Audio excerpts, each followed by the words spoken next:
وقال النبي صلى الله تعالى عليه وسلم المؤمن مرآة المؤمن صدق الله العظيم وصدق رسوله النبي الكريم ونحن على ذلك لمن الشاهدين والشاكرين والحمد لله رب العالمين. اللهم صل على سيدنا ومولانا محمد وعلى آل سيدنا ومولانا محمد وبارك وسلم. انتہائی قابل احترام سامعین گرامی، ایک بہت ہی مختصر سی حدیث پاک کی تلاوت میں نے کی ہے جو صرف 3 الفاظ پر مشتمل ہے. المؤمن مرآۃ المؤمن، کہ مومن کا آئینہ ہے. لیکن اگرچہ اس کے الفاظ مختصر ہیں لیکن معانی اور مطالب کا ایک سمندر اس کے اندر بر اور اصلاح معاشرے کا ایک بہت ہی منفرد اور مؤثر طریقہ اس حدیث پاک کے اندر بیان کیا گیا. سب سے پہلے تو آپ یہ دیکھیں کہ اس حدیث پاک میں ایک مثال دی گئی، بلکہ ایک تشبیہ دی گئی. اور مثال یا تشبیہ وہ چیز ہوتی ہے جس کی وجہ سے مشکل بات آسان ہو جاتی ہے. علمی مشکلات اور مغلق چیزیں سمجھانے والے، لکھنے والے وہ امثلہ اور تشبیہات کے ذریعے سے سمجھاتے ہیں. تو بالکل اسی طرح نبی پاک صلی اللہ علیہ وسلم نے اس حدیث پاک میں ایک تشبیہ دی. میں ایک مثال سے اس کو سمجھاتا ہوں. مثلا آپ کسی کے اندر بہت زیادہ بہادری، بے باکی اور شجاعت کو بیان کرنا چاہتے ہیں تو آپ کہتے ہیں کہ یہ تو شیر ہے، یہ شیر کی طرح ہے.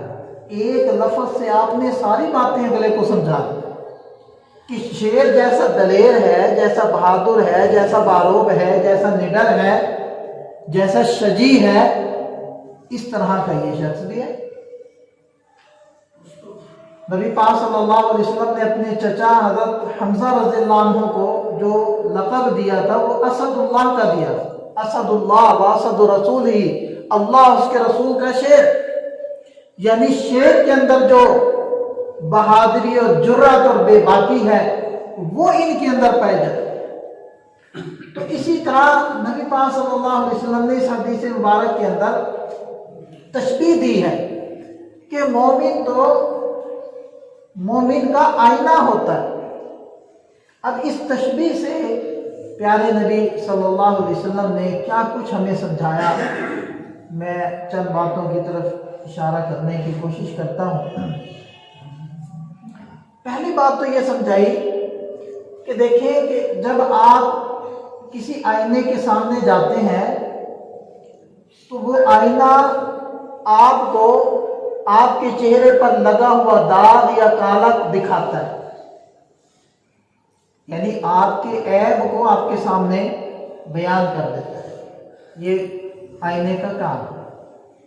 تو اللہ کے نبی صلی اللہ علیہ وسلم نے اس تشبیہ میں یہ سمجھا دیا کہ مومن کا آئینہ ہے کہ اگر مومن اپنے ایمان والے بھائی کے اندر کوئی کمی، کوئی کوتاہی، کوئی کجی، کوئی عیب دیکھتا ہے تو وہ اس کو بتا دیتا ہے تاکہ وہ اس عیب کو اپنے اندر سے نکالے، اس کمی کو دور کرے.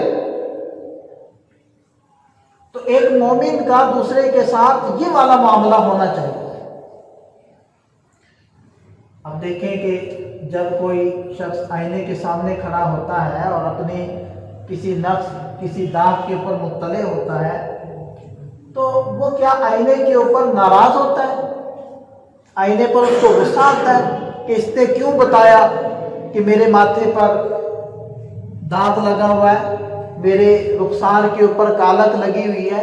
یا اس کا احسان مند اور شکر گزار ہوتا ہے، وہ ایک بے جان چیز ہے، اس لیے شکریہ ادا نہیں کرتا، ورنہ اگر وہ کوئی جاندار چیز ہوتی تو یقیناً اس کا شکریہ ادا کرتا ہے۔ تو دیکھیں کہ آئینے کا احسان مند ہوتا ہے کہ اس نے اس کا عیب بتلایا ہے، اس کو اس کی کمی دکھائی ہے، بلکہ یوں کہہ رہا ہوتا ہے کہ شکر ہے میں نے آئینہ دیکھ لیا، ورنہ یہ کمی، یہ داغ تو میرے چہرے پر ہی رہتا۔ اسی طرح جب مومن کو اس کا کوئی ایمان والا بھائی اس کے کسی عیب پر، اس کی کسی کمی پر مطلع کرے تو اس کو احسان مند ہونا چاہیے کہ اس نے اس کا عیب اس کو بتایا، نہ یہ کہ وہ اس کے اوپر ہی حرزہ سرائی شروع کر دے، اس کے اوپر ہی کیچڑ اچھالنا شروع کر دے۔ بہت سارے لوگ کہتے ہیں کہ جی ان علماء کو پتہ نہیں کیا ہے، بس یہ لوگوں کو یا کافر بنا رہے ہیں، یا بدعتی بنا رہے ہیں، یا ایمان سے باہر نکال رہے ہیں۔ عالم کا کام کسی کو کافر بنانا نہیں ہے، کسی کو بدعتی بنانا نہیں ہے، البتہ کافر بتانا ہے، بدعتی بتانا ہے۔ عالم کی کیا مجال کہ وہ کسی کو دائرہ اسلام سے خارج کر دے، البتہ وہ ان گناہوں کو بیان کرتا ہے برسر منبر، برسر اعلام، کہ جن گناہوں کی وجہ سے انسان بعض مرتبہ کافر ہو جاتا ہے، فاسق ہو جاتا ہے، یا پھر بدعتی بن جاتا ہے اور اپنے لیے گناہ اکٹھے کرنا شروع کر دیتا ہے۔ تو عالم کسی کو دین سے نکالتا نہیں ہے،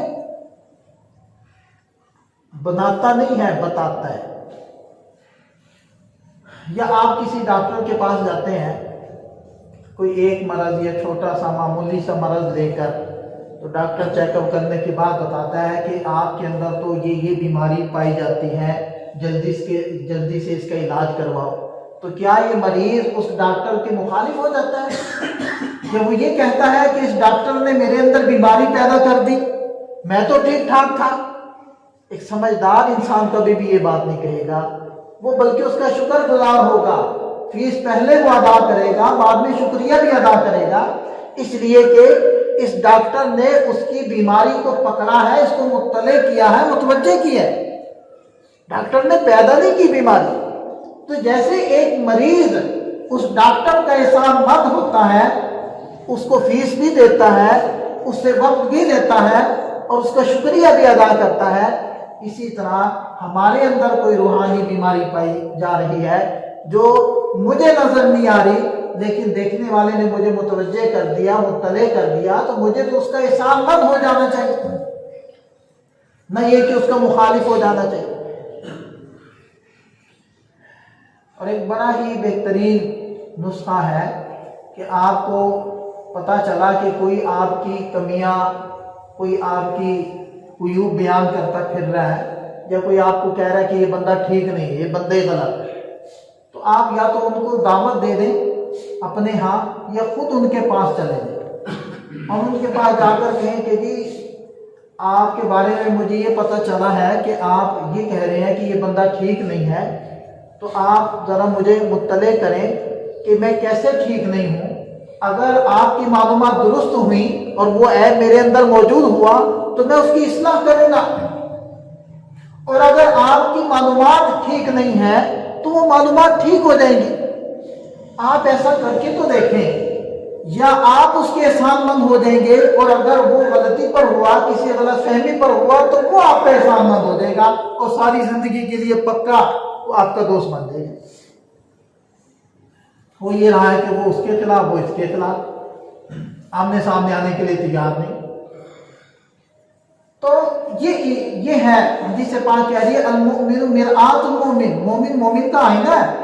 آئینہ آپ کو آپ کا داغ دکھا رہا ہے، آپ کی کمی دکھا رہا ہے، تو آپ جیسے اس کے احسان مند ہے، اگر کوئی مومن بھائی آپ کی کمی، آپ کی عیب پر آپ کو مطلع کر رہا ہے تو آپ اس کے احسان مند ہوں، اس کے شکر گزار بنے۔ ایک تو یہ ہمیں سبق مل گیا اس سے، یہ تو ہے کہ جو آئینے کے سامنے کھڑا ہوا ہے یہ اس کے بارے میں ایک رہنمائی ہمیں اس حدیث پاک سے ملی۔ دوسرا شخص ہے جو آئینہ بند کر اس کی کمی کی طرف متوجہ کر رہا ہے، اس کے لیے کیا رہنمائی اس حدیث پاک میں ملتی ہے؟ تو اس کے لیے رہنمائی یہ ہے کہ آئینہ، جب آپ آئینے کے سامنے کھڑے ہوتے ہیں تو وہ آپ کے چہرے کی نقائص اور عیوب اور داغ ہی دکھاتا ہے یا آپ کا حسن بھی آپ کو دکھاتا ہے؟ کیا خیال ہے جی؟ آئینے کے سامنے جا کر آپ سبحان اللہ بھی تو کہتے ہیں، تازے نہائے ہو، داڑھی کو تیل لگایا ہو، سرما بھی لگایا ہو، تو جب آپ آئینے کے سامنے کھڑے ہوتے ہیں کیا دعا پڑھتے ہیں؟ اللہم انت کما حسنت خلقی فحسن خلقی، اے اللہ جیسے تو نے میرے چہرے کو خوبصورت بنایا، میرے اخلاق کو بھی خوبصورت بنا دے، تو سبحان اللہ بھی تو نکلتا ہے نا۔ تو آئینہ آپ کو صرف کمیاں نہیں دکھاتا، آپ کی خوبیاں بھی دکھاتا ہے، بلکہ یوں کہیں کہ خوبیاں زیادہ دکھاتا ہے، عیب کم دکھاتا ہے۔ تو اس حدیث پاک سے ہمیں ایک رہنمائی ملی کہ جب ہم کسی مومن کی اصلاح کرنا چاہ رہے ہوں، اس کے اندر سے کسی عیب کو نکالنا چاہ رہے ہوں، تو جہاں ہم اس کی کمیاں بیان کریں گے، اس کے عیوب کی طرف اس کو متوجہ کریں گے، اس سے پہلے ہم اس کی خوبیاں بھی اس کو بتائیں بھی آپ کے اندر ماشاءاللہ یہ بھی باکمال صفت ہے، آپ کے اندر یہ بھی کمال کی صفت ہے، آپ نماز بھی بڑی خوبصورت پڑھتے ہو، آپ کی آواز بھی بڑی خوبصورت ہے، آپ کے اخلاق تو کمال کے ہیں، آپ کا لین دین معاملات وہ بڑے صاف ستھرے ہیں، آپ کی لوگوں کے ساتھ ڈیلنگ بڑی اچھی ہے، آپ کے پڑوسی آپ سے بڑے متاثر ہیں، بڑے خوش ہیں، آپ بڑے نفیس طبیعت اور صفائی پسند انسان ہیں، اس کی خوبیاں بھی تو اس کو بتائیں۔ پھر اس کو یہ کہہ دیں کہ ایک یہ کمی بھی دیکھنے میں آ رہی ہے، یہ مجھے محسوس ہو رہی ہے، اگر آپ اس کو بھی دور کر لیں گے تو انشاءاللہ اور زیادہ آپ خوبصورت ہو جائیں۔ تو آئینہ صرف عیب نہیں دکھاتا، وہ حسن بھی دکھاتا ہے، خوبیاں بھی دکھاتا ہے، اچھائیاں بھی دکھاتا ہے۔ تو ہم آئینہ تو بنیں، ہم صرف عیوب کے لیے آئینہ نہ بنیں، اس کی اچھائیاں بھی اس کو بیان کریں، اس کو بتائیں۔ اور پھر جب کمی بیان کر رہے ہیں، اس کے کسی نقص کی طرف اس کو اشارہ کر رہے ہیں، اس کو متوجہ کر رہے ہیں، تو عیب بیان کرنے یا اس کی اصلاح کرنے کی تھوڑی سی تربیت بھی تو لیں، طریقہ بھی تو سیکھیں کہ کمی کیسے دور کی جاتی۔ دوسرے کو ذلیل اور رسوا کرنا یہ اصلاح کا طریقہ نہیں ہے، یہ اپنے دل کی بھڑاس نکالنے کا طریقہ ہے۔ اصلاح کا طریقہ یہ نہیں ہوتا کہ آدمی گلی کوچوں میں گاتا پھرے، بندے سے ملتا پھرے اور اس کو کمیاں بیان کرے۔ اصلاح کا طریقہ ہوتا ہے کہ تنہائی میں، آئینے نے آپ کو اکیلے میں بتایا، مجمع کو نہیں بتایا، تنہائی میں جیسے آئینے نے بتایا اس کی کمی اس کو بتائی، اور اصلاح کا طریقہ سیکھا جائے کہ طریقہ کیا ہوتا ہے۔ اور ہمارے پاس رہنمائی موجود ہے نبی پاک صلی اللہ علیہ وسلم کی زندگی میں، آپ علیہ السلام کے صحابہ اور اہل بیت کی زندگی میں ہمارے پاس خوبصورت اسباب ہوا۔ ایک نوجوان آئے ہیں اور انہوں نے کیا کہا کہ اللہ کے رسول مجھے بدکاری کی اجازت مرحمت فرما دیں۔ نبی پاک صلی اللہ علیہ وسلم کے پاس آ کر انہوں نے یہ بات کہی، حضرات صحابہ کرام موجود ہیں، انہیں اس بات کو سن کر غصہ بھی آیا، لیکن آپ علیہ السلام نے بڑے ہی تحمل، بردباری اور مشفقانہ انداز کے اندر اس نوجوان کو متوجہ کر کے کہا کہ کیا تم چاہو گے کہ تمہاری والدہ کے ساتھ کوئی یہ عمل کرے؟ انہوں نے کہا نہیں اے اللہ کے رسول، ہرگز نہیں چاہوں۔ فرمایا کوئی دوسرا بھی نہیں چاہے گا۔ پھر بہن کا تذکرہ، پھوپھی کا تذکرہ، بیوی کا تذکرہ، گویا کہ مختلف رشتے گنوانے کے بعد آپ علیہ السلام نے فرمایا کہ کوئی دوسرا بھی یہ نہیں چاہے گا کہ اس کی ماں بہن بیٹی کے ساتھ یہ فعل کیا جائے۔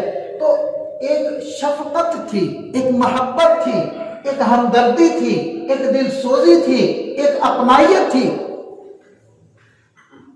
یہ تھا اصلاح کا طریقہ۔ پھر کیا ہوا؟ پھر یہ ہوا کہ وہ صحابی، وہ نوجوان کہتے ہیں کہ جب میں نبی پاک صلی اللہ علیہ وسلم کی خدمت میں حاضر ہوا ہوں، اس فعل بد کی برائی میرے سامنے نہیں تھی، میرے دل کے اندر اس کی تمنا تھی، لیکن جب اٹھ کے جا رہا ہوں تو میرے دل میں میرے نزدیک اس فعل سے زیادہ مبغوض، گندا اور قابل نفرت کوئی اور گناہ باقی نہیں رہا، وہ سب سے زیادہ قبیح ہو چکا، دل صاف ہو گیا۔ اور وہ دیکھیں کہ ایک آدمی نے آ کر مسجد میں پیشاب کرنا شروع کر دی، اس کے ساتھ کیا معاملہ کیا؟ نہ مارا نہ جھڑکا، بلکہ بڑے پیار سے اس کو یہ کام جب کر لیا تو بڑے پیار سے سمجھایا۔ اور اسی طرح ایک واقعہ، بڑا ہی خوبصورت واقعہ ہمارے لیے ایک بڑا سبق اپنے اندر لیے ہوئے کہ حضرات حسنین کریمین، حضرت امام حسن اور حضرت امام حسین رضی اللہ عنہما غالباً دریائے فرات کے کنارے پر وہ سفر کر رہے تھے کہ انہوں نے ایک بابا جی کو دیکھا کہ وضو کر رہے ہیں لیکن خلاف سنت کر رہے ہیں، غلط وضو کر رہے ہیں۔ اب ایک طریقہ تو یہ تھا نا کہ مومن کے لیے مومن آئینہ بننے کا، کہ ان کو بتایا جائے کہ آپ غلط کر رہے ہیں، یہ درست طریقہ نہیں ہے۔ نہیں، وہ رک گئے، وہاں بیٹھ گئے اور تھوڑی سی گپ شپ لگائی، بابا جی سے حال احوال لی، اور جب تھوڑا سا وہ متوجہ ہو گئے اور اجنبیت تھوڑی ختم ہو گئی تو پھر فرمانے لگے کہ بابا جی ہم چاہتے ہیں کہ ہم وضو کریں اور آپ ہمارے وضو کو دیکھیں کہ کیا ہمارا وضو ٹھیک ہے، اگر اس کے اندر کوئی کمی آپ کو نظر آتی ہے تو آپ متوجہ کریں۔ اب وہ باری باری وضو کر رہے ہیں اور بابا جی اصلاح کی نیت سے ان کے وضو کو دیکھ رہے ہیں۔ جب دونوں شہزادوں نے وضو کر لیا اور بابا جی سے کہا کہ ہمیں بتائیے کہ ہمارے وضو میں کیا کمی ہے، تو بزرگ بابا جی کہنے لگے بیٹا تمہارے وضو میں کمی نہیں ہے، میرے وضو میں کمی ہے، مجھے اپنی غلطی کا احساس ہو گیا اور میں نے اپنی غلطی کو اور عیب کو ٹھیک کر دیا۔ یہ تھا اصلاح کا طریقہ، خوبصورت طریقہ۔ اس سے اصلاح ہوتی ہے، جو ہم کرتے ہیں اس سے تو ہمارا دل ٹھنڈا ہوتا ہے، اگلے کو آگ لگتی ہے، ہمارا دل ٹھنڈا، اصلاح نہیں ہوتی۔ دیکھ لیں کتنے اصلاح کے طریقے چل رہے ہیں، کتنے لوگ کوشش کر رہے ہیں، لیکن کیا اصلاح ہو رہی ہے معاشرے میں؟ کام غلط نہیں ہے، امر بالمعروف اور نہی عن المنکر، یہ تو قرآن کا بھی حکم ہے، نبی پاک صلی اللہ علیہ وسلم کا حکم ہے، ہر نبی کا وتیرہ اور طریقہ ہے، ہر نبی کا ٹکڑے امتیاز ہے، اس امت کا فرض منصبی ہے۔ کام کے اندر کوئی غلطی نہیں ہے، کوئی کمی نہیں ہے، طریقے کار ٹھیک نہیں۔ کتنے مسلمین، ہمارے پاس مسلمین کی کوئی کمی، لیکن کیا مسئلہ ہے کہ اصلاح نہیں ہو رہی، وہ طریقہ نہیں اختیار کیا جا رہا جس طریقے سے اصلاح ہوتی ہے۔ تو اس لیے جہاں یہ حکم ہے کہ جو جس کو بتایا جا رہا ہے وہ اس کو اپنا احسان سمجھے، محسن سمجھے کہ اس نے میرے عیب کی طرف مجھے متوجہ کیا، اس نے کوئی عیب پیدا نہیں کیا، اس نے تو پیدا شدہ عیب کو دکھایا ہے، بتایا ہے۔ جیسے آدمی کو آئینے پر غصہ نہیں آتا، اسی طرح عیب کی طرف متوجہ کرنے والے پر بھی غصہ نہیں آنا چاہیے۔ تو وہی یہ تعلیم بھی اسلام نے دی ہے کہ جو عیب بتا رہا ہے اس کو بھی بتانے کا طریقہ آنا چاہیے کہ عیب بتایا کیسے جاتا ہے۔ بعض لوگ کہتے ہیں کہ جی میں بڑا حق گو آدمی ہوں، میں کسی کی رعایت نہیں کرتا، یہ کوئی کمال نہیں ہوتا۔ سچ بھی تہذیب سے بولا جاتا ہے اور سچ کو تہذیب سے بولنا بھی سیکھا جاتا ہے۔ نبی پاک صلی اللہ علیہ وسلم کا طریقہ، آپ علیہ السلام کی زندگی، آپ علیہ السلام کی سیرت، یعنی آپ علیہ السلام جب کسی کمی کو دیکھتے تو یوں فرماتے لوگوں کو کیا ہو گیا کہ وہ یوں نہیں کرتے، اس انداز میں ارشاد فرماتے۔ تو تنہائی میں کسی کی عیب کی طرف اس کو متوجہ کرتے تو تنہائی میں، تو اس لیے ہم مومن کے لیے آئینہ تو بنے، اس کو اس کا عیب تو دکھائیں، لیکن عیب کی طرف متوجہ کرنا وہ طریقہ ہمارا ایسا نہ ہو کہ جس سے اس کے اندر اور زیادہ بغاوت پیدا ہو۔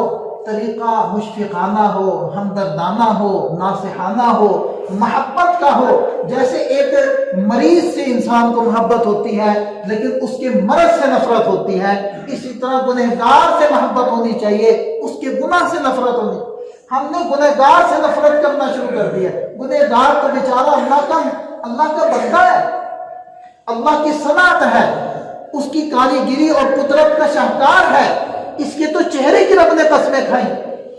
اگر وہ کافر بھی ہے نا، اس کے چہرے کی رب نے قسم کھائی، اپنی تخلیق کی رب نے قسم کھائی ہے، بھلے وہ مومن ہے یا کافر ہے، سب اس کے بندے ہیں، سب اس کی قدرت کے شاہکار ہیں، سب اس کی خلاقی اور صنائی کی منہ بولتے ثبوت ہیں۔ ہم نے کافر سے بھی نفرت نہیں کرنی، اس کے کفر سے کرنی۔ ہم نے کتے کو ناپاک سمجھنا ہے، اس کے لعاب کو، ہم نے اس کے گوشت کو حرام سمجھنا ہے، لیکن یہ نہیں ہے کہ جہاں ہمیں کتا نظر آئے، بھلے وہ کوئی ضرر نہ دیتا ہو، ہم پتھر روڑا لے کر اس کو مارنا شروع کر دیں۔ اس کی اجازت نہیں ہے، اس سے منع کر دیا گیا۔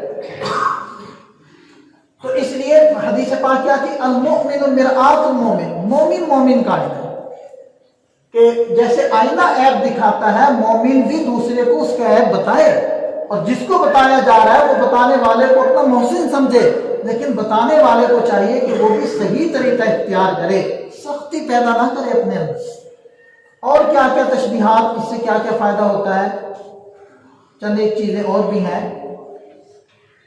کہ دیکھیں، آئینہ جب کوئی شخص آئینے کے سامنے جاتا ہے تو آئینہ اس شخص کو اس کے چہرے پر لگا ہوا داغ دکھا دیتا ہے۔ یہ نہیں کرتا کہ میں چھپا لوں اور یہ ہے جس کے چہرے پر لگا رہے، نہیں، وہ بتا دیتا ہے، وہ دکھا دیتا ہے۔ تو ہم بھی کسی کے اندر جب کوئی کمی دیکھیں تو ہم اس کو چھپائیں نہ، اس کو پیے نہ۔ جیسے ہم چاہتے ہیں کہ میرا چہرہ صاف ہو، اسی طرح ایک مومن ہونے کی حیثیت سے میری یہ بھی ذمہ داری بنتی ہے کہ میں یہ سوچوں کہ میرے بھائی کا چہرہ بھی صاف ہو، اس کے اوپر بھی داغ کوئی نہ ہو، اس کے اندر بھی عیب کوئی نہ ہو۔ جو عیب موجود ہے، کمیاں موجود ہیں، میں اچھے طریقے سے اس کو مطلع کروں، اس پر خاموش نہ رہوں۔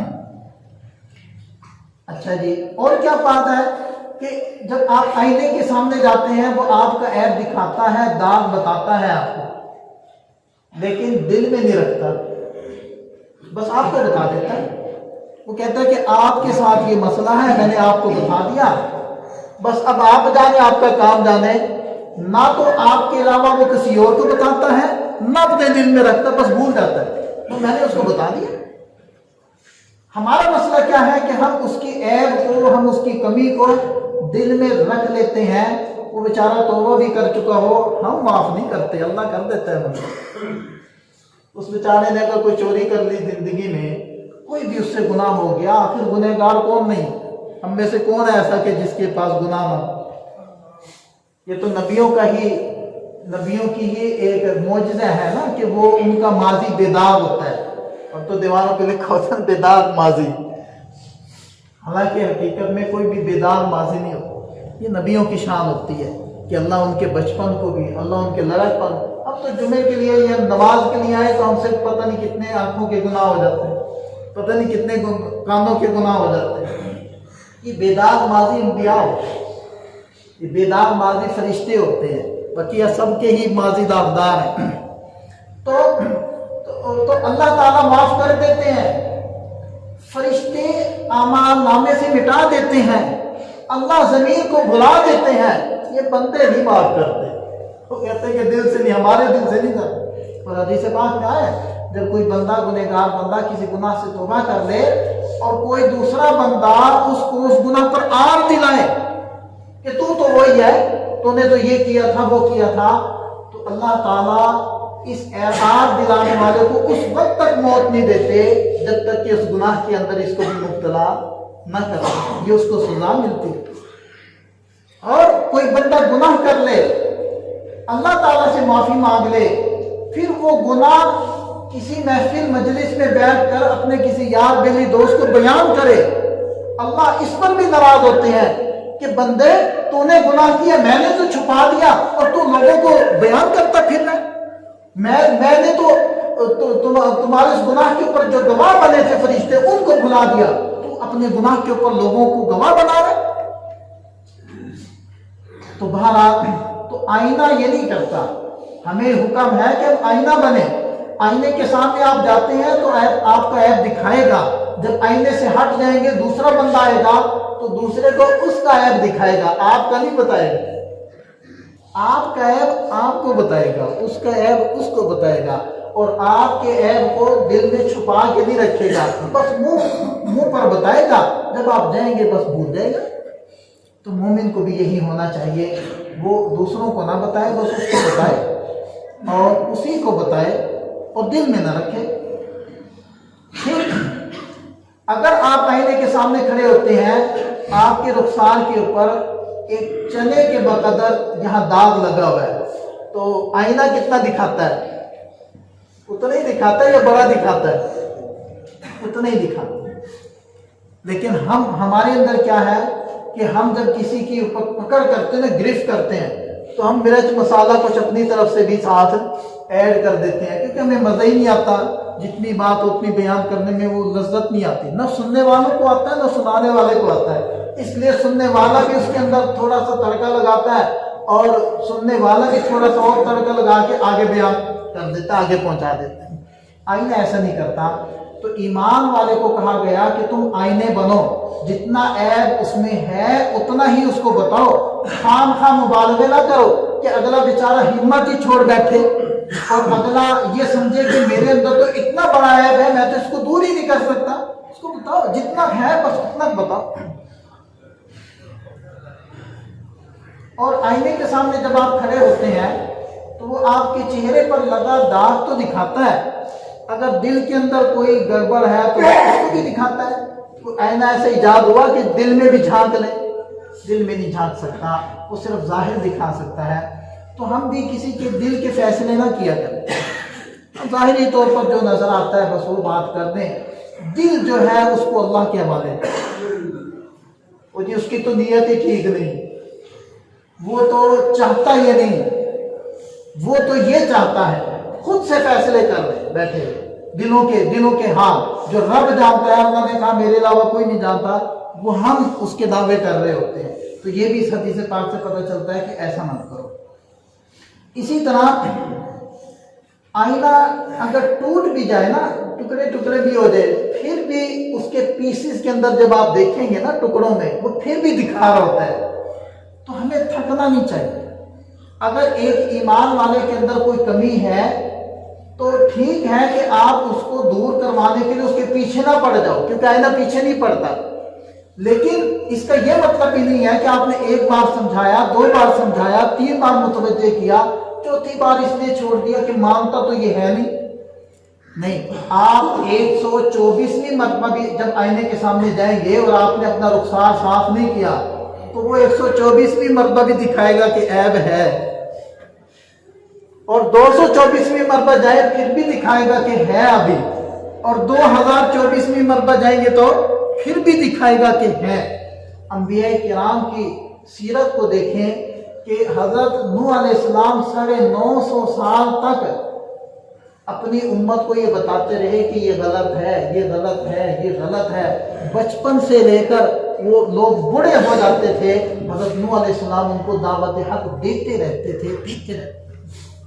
یہ نہیں ہے کہ اتنی دفعہ تو سمجھا لیا، مانتے تو ہے نہیں، چھوڑو ہماری بلا سے جو بھی کر، ایسا نہیں، تھکنا نہیں ہے، بلکہ ان کو متوجہ کرتے رہنا ہے یہاں تک کہ اس کے اندر سے وہ کمی، وہ عیب ختم ہو جائے، اس وقت تک بیان کرتے رہنا ہے اور اپنا فریضہ سمجھ کر اس کو ادا کرتے رہنا ہے۔ تو بہرحال یہ انتہائی مختصر حدیث ہے، 3 لفظوں پر مشتمل، بلکہ دیکھا جائے تو صرف 2 لفظ ہیں، المؤمن مرآت المؤمن، آپ سب اس کو یاد کر سکتے ہیں، المؤمن مرآت المؤمن، مرآت آئینے کو کہتے ہیں، مرر کو کہتے ہیں مرآت، المؤمن مرآت المؤمن، تو مومن 2 دفعہ ہے اور صرف 1 لفظ ہے اس میں مرآت، جو آپ نے یاد کرنا ہے، حدیث آپ کو یاد ہوگی، المؤمن مرآت المؤمن، مومن کا آئینہ۔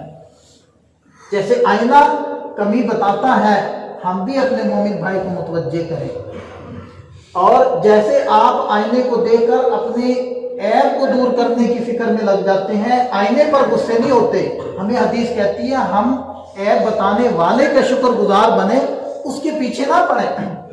کہ جیسے حدیث ہمیں بتاتی ہے کہ آئینہ صرف عیب بتاتا ہے اور وہ اس کو بڑھا چڑھا کر نہیں بتاتا، یا آپ ہی کو بتاتا ہے، آپ کے غیر کو نہیں بتاتا، اسی طرح ہم بھی اسی کو بتائیں جس کا مسئلہ ہے، اوروں کو نہ بتاتے پھر، اس کو رسوا نہ کریں، اس کو ذلیل نہ کریں۔ اگر ہم یہ چاہتے ہیں کہ اس کے اندر سے عیب دور ہو، یہ کمی نکلے، تو بہرحال اس کے اندر ایک بڑی ہدایت ہمارے لیے موجود ہے۔ اللہ تعالی ہم سب کو سمجھ عطا فرمائے، عمل کی توفیق عطا فرمائے۔